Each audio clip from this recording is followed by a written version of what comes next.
Everyone, कैसे हैं आप लोग। कल संडे था और आज से वीक की शुरुआत हो रही है, तो आज कुछ नया भी जुड़ने जा रहा है। एडिटोरियल के साथ साथ डेली करंट अफेयर्स भी कराई जाएगी, जिससे ये पता चलेगा कि हमारे देश दुनिया में क्या हो रहा है। और ये साथ साथ इम्पॉर्टेंट भी होगा हमारे बैंकिंग या एसएससी एस्पिरेंट्स के लिए भी, जो कि तैयारी करते हैं। मैं खुद भी तैयारी करता हूँ और मेरे सभी जो भी दोस्त हैं वो भी तैयारी करते हैं। उन सभी के लिए ये काफ़ी फ्रूटफुल साबित होगा। तो शुरुआत करने के पहले हम लोग एक पॉजिटिव कोट से स्टार्ट करते हैं अपने इस सेशन को।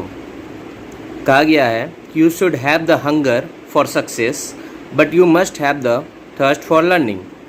आपको मतलब आपके अंदर भूख होनी चाहिए सफलता की, लेकिन साथ ही साथ आप में एक भूख, एक कहा जाए कि एक होता है ना कि हाँ मुझे ललक होनी चाहिए क्या चीज़ की, लर्निंग की भी, मतलब सीखने की भी। सफलता के साथ साथ आपको लर्निंग मतलब आपको सीखने की भी ज़रूरत है। इसलिए क्योंकि जब तक आप सीखिएगा नहीं तब तक आप सफल होइएगा नहीं, चाहे वो किसी भी फील्ड में हो। क्रिकेट फील्ड में हो तो जब तक आपने प्रैक्टिस नहीं कीजिएगा, आप ऑन फील्ड आपका परफॉर्मेंस उतना कॉन्फिडेंस लेवल हाई वाला नहीं रहेगा। तो इसलिए हर चीज़ में अच्छा करने के लिए पहले आपको उसके प्रति क्या करना पड़ेगा, पहले आपको सीखना पड़ेगा, देन ही आप उसमें सफल हो सकते हैं।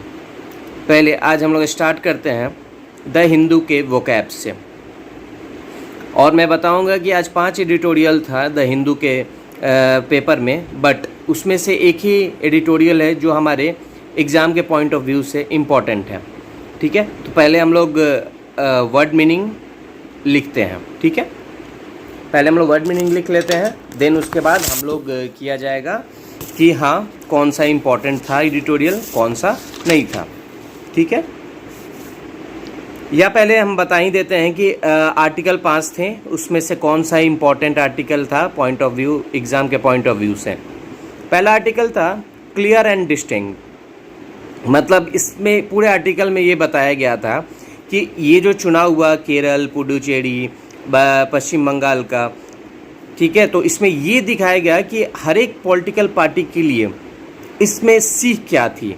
बीजेपी के लिए क्या सीख थी, जो जीता उसके लिए क्या सीख था, जो हारा उसके लिए क्या सीख था। मतलब ऐसा कि जनता ने जिसे चुना वो कुछ उम्मीद पर खरे उतरे तो ही चुना उन्हें, जो उम्मीद पे ना खरे उतरे उन्हें नहीं चुना गया। दूसरा था a mirror to the future of Tamil Nadu and India. ये भी पहले वाले में भी यही दर्शाया गया था, क्लियर एंड डिस्टिंक्ट वाले आर्टिकल में, और इसमें भी यही दर्शाया गया था। ये दोनों एग्ज़ाम के पॉइंट ऑफ व्यू से इट्स नॉट इम्पॉर्टेंट। ओके, फिर तीसरा एडिटोरियल था Bengal's mandate a turning point in national politics. Bengal's में जो टीएमसी की जीत हुई है भाजपा पर, और वहाँ पर कांग्रेस और सीपीएम जो भी चुनाव लड़ी थी उसमें टीएमसी को मेजॉरिटी मिली है, तो वो किस हद तक टर्निंग पॉइंट लाएगा हमारे इंडियन पॉलिटिक्स में। ठीक है, चौथा था मतलब नेक्स्ट पेज में towards a new type of government. ये चारों एडिटोरियल एक दूसरे से को रिलेट कर रहे हैं। मतलब इसमें बात वही है, किसी स्टेट के लिए कैसे इंपॉर्टेंट है पॉलिटिकल पार्टी, या कंट्री के लिए कैसे इंपॉर्टेंट है। ठीक है, तो ये चारों एक दूसरे से को रिलेट कर रहे थे। और रहा जहाँ तक बात एग्ज़ाम के पॉइंट ऑफ व्यू से, तो ये चारों इम्पॉर्टेंट नहीं है। एक सबसे इम्पॉर्टेंट एडिटोरियल आज के पेपर में था ए मैंडेट फॉर कंपनसेट गवर्नमेंट्स। ठीक है, अ मैंडेट फॉर कंपनसेट गवर्नमेंट्स। ठीक है, अ मैंडेट फॉर कंपनसेट गवर्नेंस। ठीक है, इसका टोन इम्फैटिक था, हम बताएंगे आगे, पहले वर्ड मीनिंग हम लोग कर लिया जाए। ठीक है, तो पहले इसका लाइन का अर्थ समझ लीजिए। अ मैंडेट फॉर कंपनसेट गवर्नमेंट्स का अर्थ होता है कि किसी भी मतलब काइंड गवर्नेंस के लिए क्या इंपॉर्टेंट होना चाहिए। अभी इंपॉर्टेंट में क्या क्या बात होगी वो एडिटोरियल जब हम लोग स्टार्ट करेंगे अभी कुछ देर बाद, तो उसमें पता चलेगा। पहले मतलब वर्ड मीनिंग कर लेते हैं, आज का लेसन तो बता ही दिया गया, पहले चलते हैं। तो पहला वर्ड मीनिंग है रिसाइलेंस। रिसाइलेंस का अर्थ होता है लचीलता, हिंदी में से लचीलता। लोग कहते हैं ना कि अरे यार बहुत फ्लेक्सिबल है वो, वो किसी भी काम को ईजिली कर लेता है, या उसे वो अपने आप पर टेंशन नहीं हावी होने देता है। तो आप रिजाइलेंस को बोल सकते हैं इंग्लिश में टफनेस और फ्लेक्सिबल, हिंदी में लचीलता बोल सकते हैं। रिजाइलेंस में CENC लगा है लास्ट में, तो वो नाउन होगा, ठीक है। और इसे स्टार मार्क आप लोग कर लीजिएगा, क्योंकि एग्ज़ाम के पॉइंट ऑफ व्यू से ये काफ़ी इंपॉर्टेंट है, ठीक है। दूसरा है आउस्टेड। आउस्टेड OUSTED, आउस्टेड का अर्थ होता है बेदखल, मतलब किसी को किसी पार्टी से या कहीं से बेदखल कर दिया गया, मतलब उसे क्या क्या कर दिया गया। लोग बोलते हैं ना कि एग्ज़ाम में मजिस्ट्रेट चेकिंग के लिए आया और वो चीट करते हुए देख लिया किसी स्टूडेंट को, तो वो क्या करेगा, आउटस्टेट कर देगा। दैट मीन्स कि वो उसे एक्सपेल्ड कर देता है। तो आप इसको बोल सकते हैं हिंदी में बेदखल, और इंग्लिश में आप इसे बोलेगा ड्राइव आउट और expel someone from a position और प्लेस, मतलब किसी को ऑफिस से हटा दिया गया, किसी गलत काम में वो पकड़ाया तो उसे हटा दिया गया, या किसी को कहीं पे कुछ गलत एक्टिविटी में देखा गया, चाहे वो चीट करते देखा गया या वो नशा करते देखा गया, तो उसे वहाँ से क्या कर दिया गया, बेदखल कर दिया गया, चाहे वो पॉलिटिकल पार्टी हो या अदर किसी भी चीज़ से बेदखल कर देना। आउटस्टेड एक वर्ब होता है, क्योंकि इसमें वर्क डन की बात आती है, ओके। तीसरा वर्ड है इनकम्बेंट। इनकम्बेंट का स्पेलिंग है INCUMBENT। इनकम्बेंट का अर्थ होता है निर्भर, हिंदी में से निर्भर बोलेंगे, जैसे कि द इसका इंग्लिश में बोलेंगे the current holder of an office और पोजीशन। मतलब एक होता है ना कि करेंट मतलब ऑफिस में क्या किसी का पोजीशन है, ठीक है, क्या उस जगह पे क्या पोजीशन है, वो एक दूसरे कैसे वो ऑर्गेनाइजेशन के लिए इम्पोर्टेंट है, मतलब एक दूसरे के पे निर्भर है, मतलब वाइस वर्सा। कंपनी एम्प्लॉय पे है डिपेंडेंट, एम्प्लॉय कंपनी पे डिपेंडेंट है, तो ये वाइस वर्सा एक दूसरे पे निर्भर है, ठीक है। चौथा वर्ड है एम्फैटिक। एम्फैटिक का अर्थ होता है जोरदार, ठीक है। दैट मीन्स इंग्लिश में इसको बोलेंगे एक्सप्रेसिंग समथिंग फोर्सिवली एंड क्लियरली, मतलब एक किसी भी चीज़ को एक्सप्रेस ऐसे करना, मतलब एकदम क्लियर वे में, ट्रांसपेरेंट वे में, क्रिस्टल क्लियर वे में, ठीक है। एम्फैटिक एडजेक्टिव होता है, ठीक है। पांचवा वर्ड है पर्टिनेंट। Pertinent PERTIENT। पर्टिनेंट एक तरह का क्या है, इसको हिंदी में बोलेंगे उचित, और इंग्लिश में बोलेंगे रेलिवेंट और applicable to a particular matter, ठीक है। मतलब किसी पार्टिकुलर मैटर पर वो एक तरह का मतलब होता है एप्लीकेबल होना। जैसे हम बाइक लेने गए, ठीक है, बाइक लेने गए तो उसका हम पूछेंगे ना कि कितने सीसी का है, क्या माइलेज देता है, तो ये सब सारा कुछ एक जो होता है ना रेलिवेंट, एक दूसरे मतलब उचित वे में, मतलब ऐसा नहीं कि आप कुछ का कुछ बात करने लगे। अभी एडिटोरियल हो रहा है तो हम यहाँ पर बात करने लगे हमारे सलमान खान का राधे मूवी का हम बात करने लगे, तो ऐसा नहीं होगा। यहाँ पे एक रेलिवेंट और एप्लीकेबल वे में हम बात करते हैं किसी भी पार्टिकुलर मैटर पे, ओके। और इसको अपोजिट भी बोल सकते हैं, APPOSIT, नॉट अपोजिट, ओके। अब छठा वर्ड है स्पीयर हेडेड। स्पीयर हेडेड का एक तरह का वर्ब है, क्योंकि इसमें वर्कडन की बात आएगी, ठीक है। स्पीयर हेडेड का अर्थ होता है हिंदी में नेतृत्व, और इंग्लिश में इसे बोलेंगे लीड करना। जैसे यहाँ पे एक्शन की बात हो तो वर्ब होगा ही, और लीड करने का अर्थ हुआ मतलब किसी भी मूवमेंट को, या किसी भी होता है ना कि TMC को लीड कौन करती है, TMC की मुखिया कौन है, तो ममता बनर्जी जी, ठीक है। तो स्पीयर हेडेड मतलब किसी भी पॉलिटिकल पार्टी मूवमेंट को क्या करना, हेड करना, नेतृत्व करना। सातवां वर्ड है एगोनीज। एगोनीज का अर्थ होता है पीड़ा, हिंदी में इसको बोलते हैं पीड़ा, दर्द।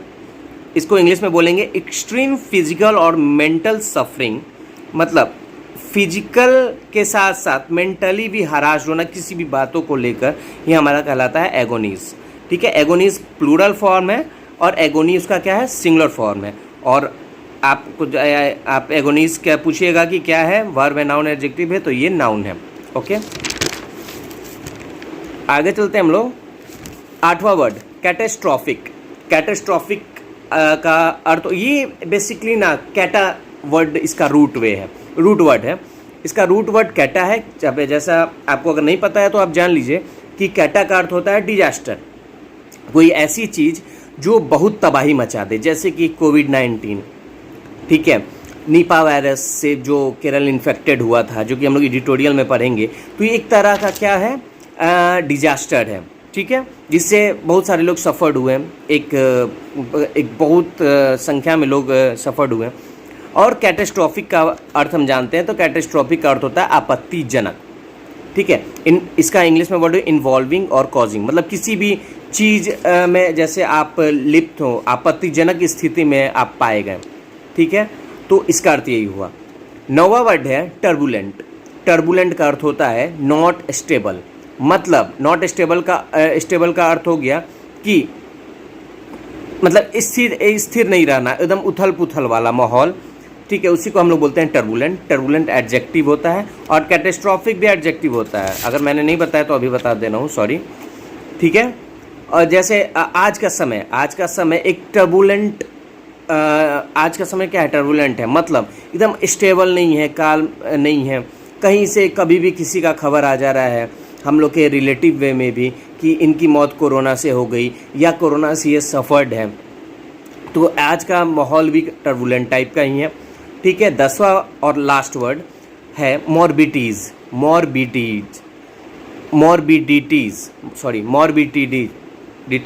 ठीक है। मॉर्बिडिटीज़ एक नाउन वर्ड है, ठीक है, और इसका अर्थ होता है कि the rate of disease in a population, मतलब एक रेट ऑफ डिजीज, जैसे कोरोना का जो रेट है, आज 2 लाख लोग आए, कल 5 लाख लोग आएंगे, तो इस तरह क्या होता है कि रेट ऑफ डिजीज़ जो है वो दिन प्रतिदिन क्या हो रहा है, जनसंख्या में, मास लेवल में बढ़ता जा रहा है, ठीक है। और इसका एक और इससे लिंक वर्ड होता है, उसका अर्थ होता है कोमोर्बिडिटीज़। कोमोर्बिडिटीज़ का अर्थ हुआ कि को का अर्थ होता है क्या, आप सभी नहीं जानते हैं तो जान लें, को का अर्थ होता है टुगेदर, ठीक है। जैसे हम लोग बोलते हैं ना कि कौन से स्कूल में पढ़े हो, तो कोएड स्कूल में, जहाँ पे बॉयज़ एंड गर्ल्स साथ में पढ़ते हैं, मतलब टुगेदर, ओके। और जिसमें ऐसे बॉयज़ पढ़े वो कोएड नहीं है, जिसमें गर्ल्स पढ़े वो भी कोएड नहीं है, मतलब ओनली वन नहीं होना चाहिए, साथ में है तो वो को अगर लग गया तो मतलब टुगेदर, साथ में, ठीक है। कोमोर्बिडिटीज़ का अर्थ हुआ कि एक से अधिक बीमारी किसी को हो जाए एक साथ पार्टिकुलरली रूप से, तो कोमोर्बिडिटीज़ हो गया, या मास लेवल पे हो जाए कि कोरोना के साथ साथ कुछ और बीमारी आ जाए, भगवान ना करे कि ऐसा हो, लेकिन मीनिंग समझाने में मैंने ये बात बोला, ठीक है। अब चलते हैं हम लोग एडिटोरियल पर। तो आज का एडिटोरियल क्या है वो ये जान लें हम लोग, पहले ही इसका डिस्कस हो चुका है, लेकिन फिर से एक बार बता दिया जाता है। टुडेज़ का editorial topic is a mandate for compassionate governance, ठीक है, मतलब एक काइंड गवर्नेंस के लिए क्या ज़रूरी होता है वो हम इस एडिटोरियल में पढ़ेंगे, ठीक है। पढ़ते हैं। Why the LDF regime has come back to power, मतलब LDF का जो शासनकाल है, LDF दैट मीन्स कि Congress led United Democratic Front का फुल फॉर्म है LDF, ठीक है, शॉर्ट फॉर्म है LDF। तो LDF के बारे में कहा जा रहा है कि LDF का जो रूल, मतलब फिर से वो सत्ता में आया, मतलब वो बैक टू पावर, मतलब फिर से वो सत्ता में आ गया, ठीक है। तो हम जानेंगे कि क्या क्या उसमें पॉजिटिविटी थी, तभी तो कोई दोबारा आया। तो जानेंगे कि many surmises that the reason why Kerala is a developed state is that there is a regime change following every election, मतलब केरला इतना डेवलप, आप लोग सभी जानते हैं केरला का लिटरेसी रेट 99.99% है, और वो हर चीज़ में डेवलप है। एक ऐसा स्टेट जो पढ़ाई लिखाई के साथ साथ वहाँ के लोगों का सेंस ऑफ ह्यूमर भी काफ़ी अच्छा है। मेरे गार्जियन घूम कर आए केरला में, तो उन्होंने बताया कि अगर कोई रोड पर बोतल फेंक देता है, अगर तो ड्राइवर खुद बोलता है या तो आप उस बोतल को फेंके नहीं, अगर फेंकिएगा तो आपको खुद उसे उठाकर अपने पॉली बैग में रखना होगा, और जहाँ डस्टबिन दिखे वहाँ पर उसे क्रश करके डाल देना होगा। ऐसा नहीं कि खुलेआम बोतल फेंक दिए, थूक दिए, ऐसा कुछ नहीं है। केरला इसीलिए डेवलप है क्योंकि वहाँ के लोग काफ़ी जागरूक हैं और अपने स्टेट को प्यार करते हैं। ऐसा नहीं कि जो मन आए सो कर दिए, ऐसा नहीं, और अपने स्टेट का काफ़ी स्टेट के गरिमा का काफ़ी कदर करते हैं, ओके। तो आगे हम लोग बढ़ते हैं कि इसका अर्थ हुआ कि मतलब केरला क्यों इतना डेवलप स्टेट है, जबकि वहाँ पे हर इलेक्शन में, ऐसा नहीं, हर इलेक्शन में वहाँ चेंजिंग आता है, रूलिंग पार्टी चेंज होती है, ठीक है। आगे पढ़ते हैं कि from the Congress led United Democratic Front UDF to the Communist Party of India Marxist led Left Democratic Front और वाइस वर्सा। मतलब यहाँ पे जो था Congress led United Democratic Front और कम्युनिस्ट पार्टी जो मार्क्सिस्ट का जो एलडीएफ है, जिसका हम लोग टॉपिक में ही शुरुआत में ही इसके बारे में पढ़े हैं कि एलडीएफ फिर से शासनकाल में कैसे आया, उसकी क्या मतलब उसमें क्या पॉजिटिविटी थी कि वो आया। तो उसी में कहा जा रहा है कि ये कैसे मतलब क्या क्या इसमें खासियत थी एलडीएफ की कि वो फिर से आया है शासनकाल में। तो this time though the LDF has broken the decades old trend of the incumbent government being ousted from. Ousted के बारे में हम लोग पढ़ चुके हैं कि आउटस्टेट का अर्थ क्या होता है, तो बेदखल, ठीक है। फ्रॉम पावर मतलब इस समय जो एलडीएफ है फिर से शासनकाल में दोबारा आया है वापस। तो ये दशकों पुराना जो रूल था, मतलब दशकों पुराना ये चलती आ रही थी कि हमेशा कोई ना कोई पार्टी जो भी अच्छा काम करता था या खराब काम करता था उसे हटा के दूसरी पार्टी को मौका दिया जाता था। लेकिन ये दोबारा ऐसा मौका है, मतलब जो किसी एक पार्टी को दोबारा मौका दिया गया है, ठीक है। It's emphatic mean coincided with the Bharatiya Janata Party losing the only seat it had Nemom in the state. मतलब ये एक एम्फैटिक विन, मतलब एक उसको क्या बोलते हैं कि एम्फैटिक मतलब प्रभावशाली जीत, ये दिखाता है कि कैसे भारतीय जनता पार्टी का एकमात्र सीट था जो कि नेमम एक जगह है केरल में, वहाँ पे ये बीजेपी के हार गया, ठीक है। अब हम लोग चलते हैं दूसरे पैरा में जो कहा गया है कि टैकलिंग कैलेमिटीज़ डिजीज आउटब्रेक्स। मतलब कैसे केरल डिजीज कैलेमिटीज़, मतलब जो भी कैलेमिटीज़ का अर्थ क्या होता है कि जो भी मतलब कैलेमिटी मतलब ख़राब सेंस में है कि कैसे आपदा से, कैसे डिजास्टर या जो भी मतलब पर्यावरण से संबंधित है, कैसे वो उससे टैकल किया, मतलब उसको कैसे फेस किया और डिजीज़ को इसको मतलब कैसे ख़त्म किया या ऐसे स्थिति में आ गया जिसमें वो पुनः सुधार ला सकता है। तो हम लोग पढ़ेंगे कि pre poll surveys showed that the LDF might return to power and there were large turnouts at CM Pinarayi Vijayan election rallies despite the कोविड-19 threat.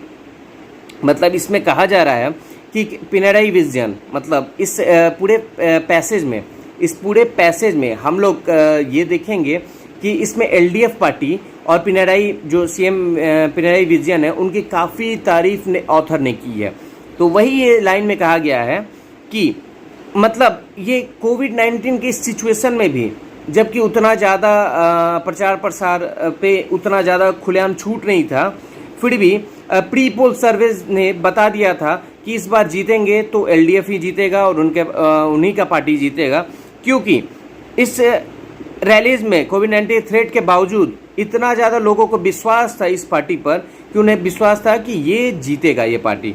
Mister Vijayan spearheaded the state through the turbulent years of two catastrophic floods, Cyclone Oki, the Nipah outbreak and more than a year of the COVID-19 pandemic। मतलब mister Vijayan, मतलब ये state Kerala state एक cyclone आया था जो कि ओखी नाम से था और निपा जो कि चमगादड़ से फैला था ये वायरस, जो कि केरल में काफ़ी हद तक अगर वहाँ पे जागरूकता अगर नहीं रहता तो काफ़ी लोग इससे इन्फेक्टेड हो जाते हैं और काफ़ी बड़े स्तर पर लोगों की डेथ होती। लेकिन वहाँ पर कैसे इस रूलिंग पार्टी ने, जिसके सीएम है वो कैसे पार्टी ने कैसे टैकल किया इस सिचुएशन को, वही इसके बारे में बता रहा है कि दो आपको आया ये जो भी हमारा कैलेमिटीज़ आया था, जो भी जैसे साइक्लोन प्लस निपा वायरस से रिलेटेड जो भी बीमारी फैली थी, उससे कैसे इन्होंने मतलब उसको पे कैसे टैकल किया, कैसे उस पर एक तरह का जीत हासिल की, रोका उस वायरस को या उस चक्रवात पे कैसे लोगों को बचाया, ठीक है। अब उसके साथ साथ कोविड-19 पैंडेमिक में भी उनकी काफ़ी वाहवाही हो रही है कि उन लोगों ने सीएम ने या उनके अदर जो भी रूलिंग पार्टी के मेंबर्स थे या अलग वॉलंटियर थे, जो भी थे जिनकी मतलब काफ़ी अपनी सक्रियता थी कि इस पैंडेमिक में काफ़ी चीज़ बढ़ने से हम रोक सकें। ठीक है। The LDF effective tackling of these calamities and outbreaks not just reinforced the confidence of the people in the regime but also helped voters reimagine the notion of development। मतलब LDF का जो ये इफ़ेक्टिव स्टेप्स, मतलब ये काफ़ी अच्छे स्तर पे उन लोगों ने काम किया, तो लोगों के ये मन में आ गया कि हाँ, ये पार्टी काफ़ी अच्छे स्तर पर काम कर रही है, और लोगों के मन में ये विश्वास हो गया कि हाँ, अगर ये फिर से रूलिंग पार्टी ये फिर से आती है शासनकाल में, तो ये काफ़ी अच्छा होगा हम लोग के लिए और काफ़ी फ्रूटफुल साबित होगा। मतलब इसमें पूरा पॉजिटिविटी ही है पार्टी और CM के लिए। ठीक है। The citizen took note of the government timely efforts in organizing relief during the natural calamities। लोगों ने देखा कि हाँ, इस कैलेमिटीज़ के दौरान भी सरकार ने ऐसे ऐसे समय पे स्टेप लिया जबकि उन्हें लेना चाहिए था, और ये काफ़ी पॉजिटिव बात थी कि हाँ, उनके द्वारा लिया गया स्टेप से ही काफ़ी लोग इससे प्रभावित होने से बच गए। तो सारे लोग इस बात पर काफ़ी शुक्रगुजार होंगे कि ये सरकार इतना अच्छा था कि लोगों को बढ़ने से, मतलब मरने से या इन्फेक्टेड होने से बचाया। तो मैं भी केरल के सरकार और LDF पार्टी और CM पिनराई विजयन के लिए एक छोटा सा क्लैप करना चाहूँगा। छोटा सा मतलब अभी कुछ देर के लिए सामने अगर सभा होती तो मैं काफ़ी अच्छे स्तर पर उनके लिए ताली बजाता, क्योंकि हर स्टेट में ऐसा ही गवर्नमेंट होना चाहिए जो कि अपने जनता और अपने जो भी पार्टी की फिक्र ना करे, अपने जीतने या हारने की फिक्र ना करे, या सिर्फ ऐसे अपने सत्ता में धुंध ना रहे एकदम कि हाँ, जो है हम ही हैं और कोई नहीं है। जैसे कल मैंने एक परसों, कल तो छुट्टी थी तो इसलिए मैंने पोस्ट नहीं किया था, डिक्टेटरशिप का जो निरंकुश तानाशाह कभी नहीं बनना चाहिए, क्योंकि उससे ना आप लोगों के मन में आप लोगों का विश्वास भी खोते हैं, और साथ ही साथ लोग आप पर विश्वास करने से फ्यूचर आप कुछ भी अच्छा करोगे तो लोग आप पे, या कुछ भी अच्छा ऐसा कहोगे तो लोग आप पर विश्वास नहीं करेंगे। तो वो इसलिए विश्वास बना पाएँ क्योंकि लोगों के हर कहे पर लोगों के दुख को अपना दुख समझा और उन लोगों के लिए वो काम किए। LDF पार्टी और CM पिनराई विजयन के गाइडलाइन में जितने भी वॉलेंटियर या वर्कर या जो भी वहाँ के मैनेजमेंट थे काम किया, तो ये काफ़ी अच्छी बात है केरल के लिए। वैसे भी केरल काफ़ी हद तक सारे स्टेट के कंपैरिजन में देखा जाए तो टॉप पर इसी तरह नहीं होता है, कोई कुछ ना कुछ उसमें खासियत होती है तभी। ठीक है, चलते हैं। Last year the government was able to significantly minimize the death rate and human suffering due to the COVID-19 pandemic। मतलब पिछले साल गवर्नमेंट का ऐसा चुस्त दुरुस्त मतलब ये था, व्यवस्था था कि कोविड-19 के पैंडमिक में उनके जो डेथ रेट भी थी वो काफ़ी कम हो गई। लेकिन देखा जाए तो सेकेंड फेज काफ़ी खतरनाक था पूरे हमारे देश के लिए, पूरे हमारे देश के राज्यों और पूरे देश के लिए। ठीक है, तो उसमें भी अगर आप शुरुआत से अगर सचेत रहें तो काफ़ी चीज़ों को आप रोक सकते हैं बुरा होने से। वही केरल इसलिए रुका कि उसने काफ़ी चीज़ों को चुस्त पहले ही कर लिया था। आगे पढ़ेंगे कि वो कब से स्टार्ट कर दिए थे ये सब चीज़ों को रोकथाम के लिए। It is pertinent to note that in India, at least in the initial stage of the pandemic, suffering and death were not due to financial, medicinal or food grain shortage or even COVID-19 itself।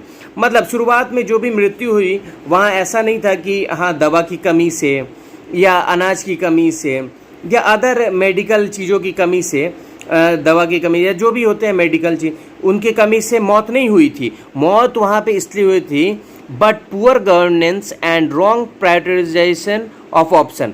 ले वहाँ पे कुछ व्यवस्था में कुछ कमी आ गई थी जिसके कारण थोड़ी बहुत जो भी डेथ हुई थी वो हुई थी। आगे पढ़ेंगे। Having already dealt with the experience of preventing the spread of Nipah, Kerala had started taking effective containment and prevention measures against COVID-19 by the end of January 2020। जैसे कि पहले निपा वायरस से वो लोग ग्रस्त थे, निपा वायरस से infected थे वहाँ के लोग, तो उस समय वो लोग जागरूक हो गए थे कि हाँ जब निपा वायरस से हम लोग इतने इन्फेक्टेड हो गए तो आगे जो हमारा कोरोना COVID-19 आया था पैंडेमिक तो 2019 के लास्ट तक, और वहाँ पे इंडिया में जनवरी से स्टार्ट हो गया था। ठीक है, तो यहाँ पर तो जनवरी 2020 के एंड तक केरला ने सारे व्यवस्था को चुस्त एंड दुरुस्त कर लिया था कोविड-19 पैंडेमिक के संक्रमण से बचने के लिए। आगे बढ़ते हैं। कोविड-19 desks were set up in all the 4 airports in Kerala early February 2020।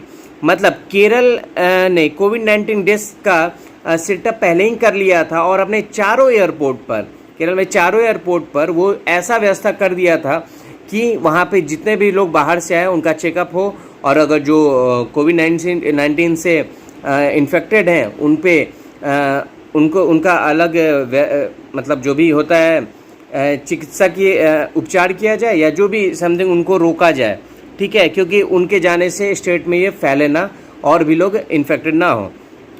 The details who landed from foreign countries were collected. मतलब जो लोग बाहर से आ रहे थे उन्हें उनके सैंपल लिया जा रहा था और देखा जा रहा था कि वो कोविड-19 से पॉजिटिव हैं या निगेटिव हैं। This traveller were sent to quarantine facilities. अगर जो पॉजिटिव पाए जा रहे थे उन्हें क्या किया जाता है, क्वारंटीन में या अलग चिकित्सा उपचार के लिए भेजा जा रहा था, और या एक गाइडलाइन पे कि हाँ इतने दिन आपको रहना है क्वारंटीन। जो बाहर से आ रहे थे उन्हें क्वारंटीन रखा जा रहा था कि इन केस अगर पॉजिटिव नहीं भी आए लेकिन ये कुछ दिन क्वारंटीन सेक्शन में रहें, क्वारंटीन एरिया में रहें, तो इन पे जो भी इनसे होने वाले संक्रमण है उन पे काफ़ी रोक लग जाएगी। उन पे काफ़ी रोक नहीं, उन पे रोक लग ही जाएगी। Gathering were banned by the second week of March. मतलब लोगों का एक जगह इकट्ठा होना, चाहे वो मास लेवल पे, चाहे वो बाजार हो, से सिनेप्लेक्स हो या अदर जगह पर, तो उसे बैन कर दिया गया था मार्च 2020 में ही, जब और स्टेट अपने मज़े में थे और सब लोग इधर उधर, अरे कोरोना क्या है। लेकिन आज सेकेंड फेज से पता चल रहा है कि हम अपने कितने रिलेटिव और कितने जान पहचान के लोगों को खो रहे हैं इस डेविल जो कोरोना वायरस है, ये इतना ख़राब वायरस के कारण। मेडिकल इक्विपमेंट की भी मारामारी हो रही है। पिछले दिनों मैंने इस आर्टिकल पे मैंने भी बोला था इस बारे में, कैसे लोग कालाबाजारी कर रहे हैं, ठीक है। द ब्रेक और एजुकेशन इंस्टीट्यूशन भी मार्च 2020 में ही बंद कर दिया गया था। The break the chain campaign and sanitation campaigns reached large section of the public within a short span of time. The chain जो होता है लोगों के मास लेवल पे, तो वो एक ब्रेक द चेन कैंपेन चलाया गया जिससे लोगों का एक जगह इकट्ठा होना मास लेवल पे काफ़ी रोका गया, जिससे ये संक्रमण बढ़ने से रोका जाए, ठीक है। Contact tracing of those who had tested positive. मतलब उन लोगों को ट्रेस किया गया जो कि पॉजिटिव पाए गए। जैसे पॉजिटिव पाए गए तो उनसे देखा गया कि हाँ 10 दिन के अंदर ये किन किन से वेट किए हैं, वो उन लोगों को ट्रेस किया गया और उन लोगों की भी जांच की गई, ठीक है। There was strict screening at the state border and at railway station with every team comprising 1 paramedical staff member, a police officer and a local volunteer. मतलब स्ट्रिक्ट स्क्रीनिंग की गई, मतलब उन लोगों की जांच की गई। कहाँ कहाँ गया और कहाँ कहाँ पर, तो स्टेट बॉर्डर, राज्य के बॉर्डर सीमा पर, रेलवे स्टेशन पर। और ऐसा नहीं कि कोई टीम ऐसे ही चला जा रहा था, हर टीम के साथ एक पैरामेडिकल स्टाफ, एक पुलिस मेंबर रहता था, एक पुलिस ऑफिसर और वहाँ का लोकल वॉलंटियर जो कि हर एरिया को अच्छे से जानता था, ठीक है। चलते हैं आगे। In this election the health minister K Shailaja has won her constituency Mattannur with the highest margin ever seen in the state and emphatic reaffirmation of her efforts during this time। मतलब इस इलेक्शन में जो अभी हुआ उसमें जो हेल्थ मिनिस्टर के सैलेजा, जिनका निर्वाचन क्षेत्र था मतनूर, जो कि एक डिस्ट्रिक्ट है केरला का, वहाँ पे वो भारी मतों से जीती। उसके पीछे का कारण ये था कि वो जो भी मतलब कोरोना वायरस में जो भी सुविधा था, जो भी उस समय लागू किया गया था, उसके लिए सारे लोगों ने उनको क्या किया, मतलब सारे लोगों ने उनको ही बताया कि हाँ इनके कारण ही ये संभव हो पाया। हेल्थ मिनिस्टर का क्या होता है, स्वास्थ्य मंत्री का यही होता है फर्ज स्टेट में या सेंट्रल लेवल पे कि वो लोगों को मतलब बचाए, किसी भी मेडिकल लाइन से इन्फेक्टेड जो भी चीज़ है उनसे बचाए और एक समय पर एक अच्छा स्टेप ले, ठीक है। अ मल्टी डायमेंशनल अप्रोच, ये हेडिंग है, अब उसके बारे में बताया जा रहा है। The LDF success lies in the Pinarayi government's tackling of the disease with a multi-dimensional approach. LDF का सक्सेस इस बात पे भी डिपेंड किया कि पिनराई विजयन ने अलग अलग क्षेत्रों में, अलग अलग एरिया में मल्टी डायमेंशनल रोल प्ले किया। ऐसा नहीं कि आप मतलब कोरोना है तो ये खोल दिए, हम प्रचार प्रसार कर रहे हैं और खुद का सोच रहे हैं, ऐसा नहीं। उन्होंने जनता के बारे में सोचा और उसी का फल है कि आज वो फिर से जीत पाई उनकी party. Kerala has also has a well established public health. Kerala के पास ऑब्वियस सी बात है पहले से ही अच्छा हेल्थ केयर सिस्टम है, फिर भी एक मैनेजमेंट अच्छी होनी चाहिए, तभी उसे कंटिन्यू रखा जा सकता है। ऐसा नहीं कि आप पढ़ने में आपका स्टेट अच्छा है, आपका लिटरेसी रेट अच्छा है, बट वहाँ पे स्कूलिंग अगर ये सब दिन प्रतिदिन अगर घटते जाए तो लिटरेसी रेट भी ऑब्वियस सी बात है घटती जाएगी। उसी तरह हेल्थ केयर अच्छा है, हेल्थ केयर सिस्टम अच्छा है, लेकिन उसको क्या है, उसको हर समय पर उसे रिन्यू करने की ज़रूरत है, तभी वो हेल्थ केयर सिस्टम का जो पोजीशन है नंबर 1 वाला वो स्टेबल रहेगा। ठीक है, आगे पढ़ते हैं। The state adopted compensate and sustainable model. State ने एक ऐसा मॉडल मतलब किया सेटअप जो कि काफ़ी अच्छा था। Free food grains kits were provided. सभी लोगों को अनाज फ्री में दिया गया। Irrespective of the family income, लोगों के आय मतलब फैमिली के आय के अनुसार देखकर उन्हें कैटेगराइज किया गया और उन्हें हर तरह का मदद पहुंचाया गया। ठीक है। To prevent hunger, community kitchens were open for those who were not able to cook. एक कम्युनिटी किचन का सेटअप किया गया ऐसे लोगों के लिए जो कि खुद से खाना नहीं बना सकते थे इस कोरोना काल में, तो उनके लिए कम्युनिटी किचन बनाया गया जिससे उन्हें भोजन मुहैया कराया जा सके।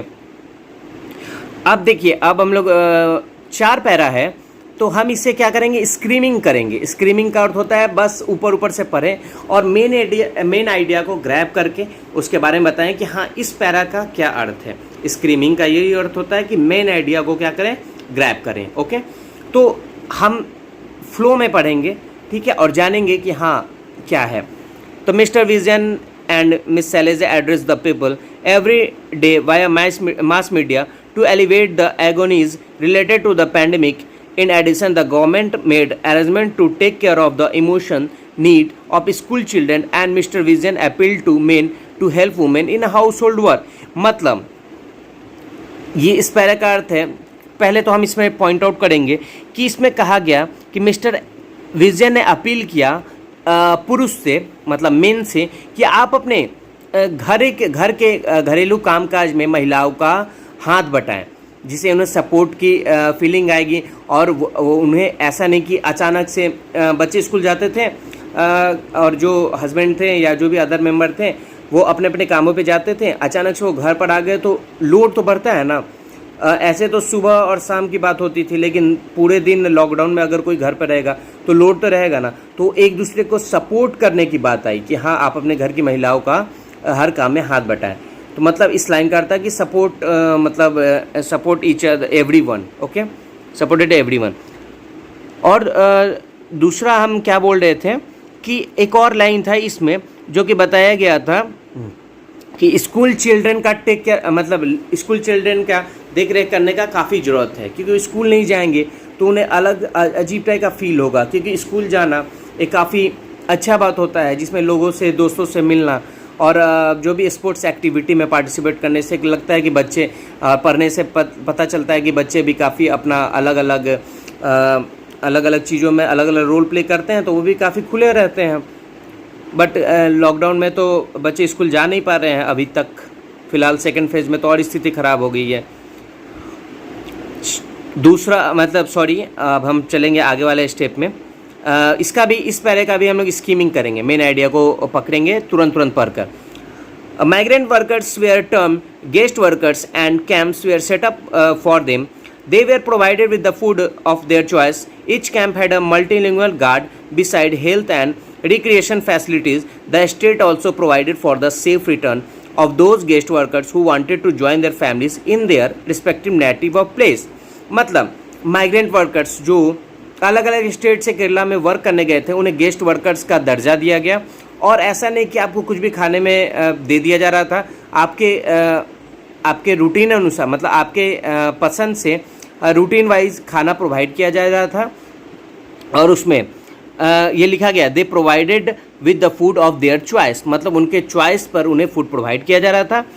हर एक कैंप में, जो भी कैंप लगा था हमारे गेस्ट वर्कर्स के लिए जो कि बाहर से आए थे वर्क करने के लिए, उनके लिए क्या किया जा रहा था, हर कैंप में एक मल्टीलिंगुअल गार्ड रखा गया था, क्योंकि केरल का अलग लैंग्वेज है, हर स्टेट का अपना अलग लैंग्वेज होता है।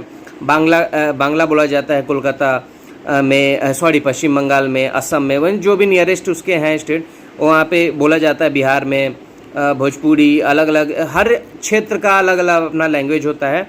तो उसी तरह मल्टीलिंगुअल गार्ड हर कैंप में रखा गया था, जो कि मतलब वो उनके बारे में समझता था, जानता था कि उन्हें क्या ज़रूरत है और उसे फैसिलिटी प्रोवाइड करता था कहकर।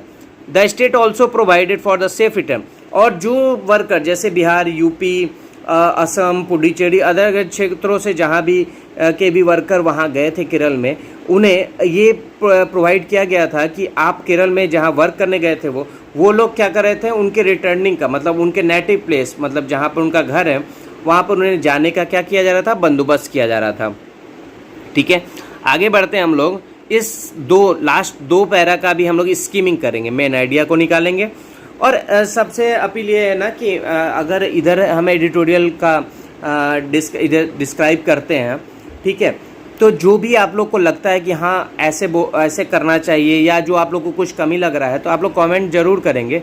अच्छा लगे तो लाइक भी जरूर करेंगे।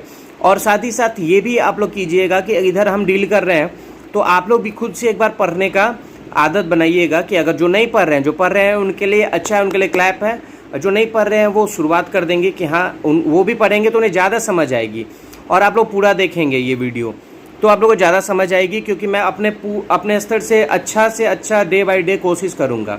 और ये ब्लॉगर निखिल के नाम से ये जो मेरा चैनल है, इसमें अभी पढ़ाई का चल रहा है, आगे भी चलेगा, लेकिन साथ ही साथ मैं अलग अलग तरह का वीडियो भी बनाऊंगा। वो फूड से रिलेटेड होगा, वो अलग अलग तरह से रिलेटेड, टूर से रिलेटेड होगा। तो जहाँ भी हम कहीं जाएंगे तो वो टूर से रिलेटेड भी हम वीडियो डालेंगे, उस जगह के बारे में आपको बताएंगे।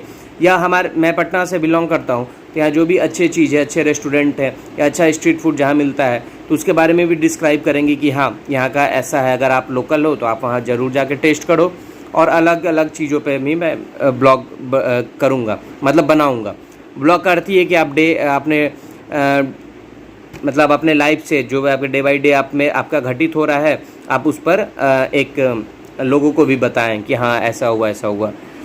और जिम से रिलेटेड भी, अगर कोई बॉडी फिटनेस से रिलेटेड भी हम वीडियो बनाएंगे। ठीक है, चलते हैं, फिर से स्कीमिंग करते हैं, जल्दी जल्दी पढ़ते हैं, क्योंकि आप लोगों को एक खुशखबरी भी है। अब बताता हूँ इसके अंत में कि मैंने ऐड क्या किया है आज के सेशन में। Social security pensions were not installed, and elderly and vulnerable individuals were given special care. Even stray animals and birds were provided with food and water. यहाँ देखिए, social security pensions were not installed and elderly, मतलब एक होता है ना कि ऐसा नहीं कि लोगों को ही स्पेशल केयर प्रोवाइड किया जा रहा था, यहाँ तक कि एनिमल्स एंड बर्ड्स, मतलब जो भी इस लॉकडाउन में अगर कोई स्ट्रीट एनिमल्स हैं, जो भी स्ट्रीट एनिमल्स हैं, उन्हें तो लोग घर से बाहर ही नहीं निकलेंगे, तो उन्हें खाना कैसे देंगे, तो उन लोगों का भी केयर किया जा रहा था। ये होता है एक अच्छे गवर्नमेंट की निशानी कि वो हर का ख्याल रखे, जीव जंतु जनता सबका ख्याल रखें। ठीक है, तो वो लोगों को, वो जानवरों को भी खाना प्रोवाइड कर रहा था, चिड़िया का भी दाना वाना जो भी होता है वो भी प्रोवाइड किया जा रहा था, कि उन्हें भी ऐसा ना लगे कि हाँ इस लॉकडाउन में उन्हें भी किसी चीज़ की कमी ना हो।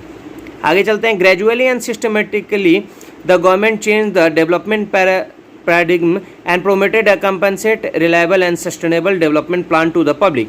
The gradual opening up of the state after the lockdown resulted in an increase in the number of cases, but despite having the highest proportion of elderly people with a significant number of them affected by comorbidities, the case fatality rate in Kerala was the lowest among major states in November 2020.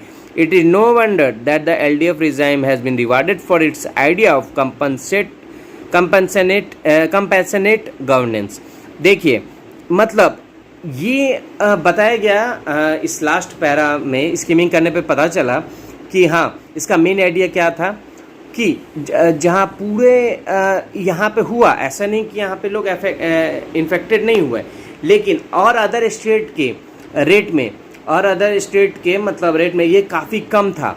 और उन लोगों ने इस पर क्या कर दिया, उन्हें जल्दी ही इस पर क्या किया, जल्दी इस पर क्या किया गया था, इस पर कंट्रोल कर लिया गया था। और इसी अच्छे कामों का नतीजा ये हुआ कि फिर से एलडीएफ पार्टी रूलिंग पार्टी कहला आ गई फिर से, और एलडीएफ पार्टी इस चुनाव में जीती। ठीक है, तो ये आज का स्कीमिंग वाला पार्ट काफ़ी अच्छा होगा, मेन आइडिया निकालना। और आज 5 एडिटोरियल था, बट उसमें यही इम्पोर्टेंट था जो कि एग्ज़ाम के पॉइंट ऑफ व्यू से काफ़ी अच्छा था। तो आज का नया चीज़ ये है, और आप लोगों को बताना चाहता हूँ कि आज के एडिटोरियल सेशन के साथ साथ आज से मतलब 3 मई 2021 से स्टार्ट मैं करना चाहता हूँ current affairs day by day, जो कि हमारे एसएससी, बैंकिंग या अदर कम्पिटिटिव एग्जाम के साथ साथ आपको ये भी जानने का मौका मिलेगा कि हमारे देश में या हमारे वर्ल्ड में क्या नया घटित हो रहा है। और सबको हक है, सबको जानना भी चाहिए कि क्या हो रहा है हमारे स्टेट में या हमारे कंट्री में या हमारे आउटसाइड ऑफ द अब्रॉड में क्या हो रहा है।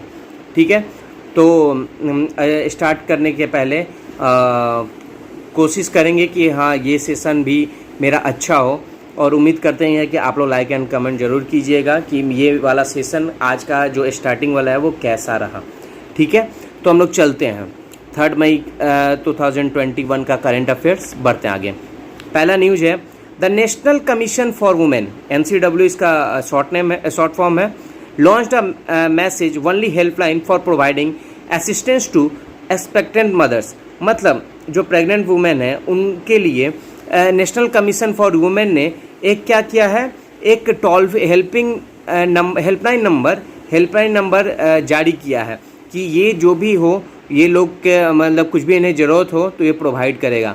तो ये इसमें बनता है ये कि NCW, पहले तो हम ये जान लेंगे कि NCW ने क्या जारी किया है।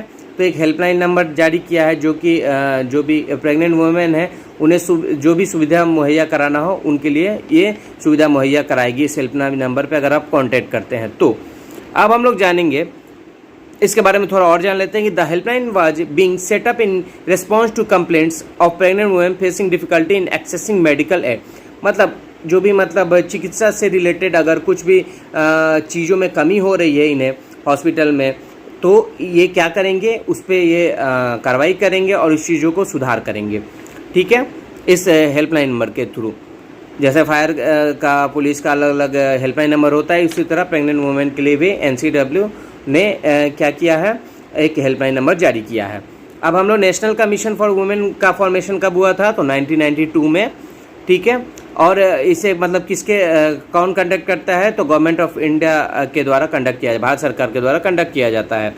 नेशनल कमीशन फॉर वुमेन का हेडक्वार्टर कहाँ है, तो न्यू दिल्ली, और फर्स्ट एग्जीक्यूटिव इनकी कौन है, Jayanti Patnaik. Okay, second news हम लोग चलते हैं, the Competition Commission of India CCI has approve Tata Digital's the acquisition of up to 64.3% of the total share capital of supermarket, grocery supplies and SGS sole control over innovative retail concept। मतलब इसमें ये कहा जा रहा है कि जो मतलब जो हमारा CCI है उसमें सुपरमार्केट मतलब शेयर पूंजी में टाटा डिजिटल का कितना मतलब स्टेक होल्ड करने को दिया गया है, तो 64.3%। ठीक है, अब आगे बढ़ते हैं हम लोग। आप लोग ये न्यूज़ को ये एक बार देखिएगा तो आपको भी पता चलेगा कि हाँ किस न्यूज़ के बारे में, आप रिपीट कीजिएगा तो आपको अच्छा रहेगा। ठीक है, अब चलते हैं तीसरे न्यूज़ पे। True collar has launched a new Covid hospital directory for Indian citizens looking for assistant during the pandemic. देखिए, ट्रू कॉलर ने एक कोविड हॉस्पिटल डायरेक्टरी को लॉन्च किया है। ठीक है, ये डायरेक्टरी, इस डायरेक्टरी में टेलीफोन नंबर प्रोवाइड किया जाएगा और एड्रेस प्रोवाइड किया जाएगा कोविड-19 हॉस्पिटल का। हर स्टेट में अलग अलग रहेगा कि हाँ ये कोविड-19 हॉस्पिटल यहाँ पे इलाज चलता है, या यहाँ पर ये है, ये हॉस्पिटल है, ये एरिया में एड्रेस प्रोवाइड किया जा रहा है। तो ट्रू कॉलर ने क्या किया है, एक डायरेक्टरी, एक कोविड हॉस्पिटल डायरेक्टरी लॉन्च किया है। ठीक है, ट्रू कॉलर एक स्मार्टफोन एप्लीकेशन है, जैसे हम लोग कॉल करते हैं तो हमारे कॉन्टैक्ट्स आइडेंटिफायर का एक रोल प्ले करता है। ठीक है, कॉल ब्लॉकिंग, इसमें क्या क्या है, अलग अलग तरह का फीचर्स होता है ट्रू कॉलर में। फ्लैश मैसेजिंग है, कॉल रिकॉर्डिंग है, कॉल बैकिंग है, कॉल ब्लॉकिंग है, चैट है, और इंटरनेट वॉइस का भी इसमें है फीचर्स। अब तो ट्रू कॉलर से आप पे भी कर सकते हैं। चौथा न्यूज़ है, हरियाणा गवर्नमेंट ने लॉन्च किया है Haryana COVID emergency loan scheme. तो किस स्टेट ने लॉन्च किया है कोविड इमरजेंसी लोन स्कीम? तो इसमें तो खुद जुड़ा हुआ है नाम पहले ही, Haryana COVID emergency loan scheme किसने लॉन्च किया है? तो हरियाणा गवर्नमेंट ने। ठीक है, Biocon limited executive chairperson, Biocon limited executive chairperson कौन है? किरण मजूमदार शॉ ने को अपॉइंट किया गया है board of trustees of US based memorial slow catering cancer centre MSK का बोर्ड ऑफ ट्रस्टी में इन्हें शामिल किया गया है। किसे? किरण मजूमदार शॉ को। ठीक है, London base financial service company है IHS मार्केट। ठीक है, वो जीडीपी ग्रोथ इंडियन इकोनॉमी का जीडीपी ग्रोथ रेट 2021 से 22 का कितना बताया है? 9.6%। तो IHS मार्केट कहाँ का है फाइनेंशियल सर्विस कंपनी? तो लंदन का है। और 2021 से 22 का जीडीपी ग्रोथ रेट इंडिया का कितना बताया है? वो 9.6%। चलिए आगे बढ़ते हैं। A water sports and adventure institute WSAI has been established by the Indo Tibetan border police at Tehri dam in Uttarakhand. देखिए, water sports and adventure institute का एस्टैब्लिशमेंट किया गया है इंडो तिब्बतन बॉर्डर पुलिस के द्वारा, ITBP के द्वारा। कहाँ पे? टेहरी डैम में, उत्तराखंड में। ठीक है, जो इसे इनॉग्रेट किसके द्वारा किया गया है? तो तीरथ सिंह रावत, जो कि उत्तराखंड के क्या हैं? CM हैं, और स्पोर्ट्स मिनिस्टर किरण रिजिजू के द्वारा।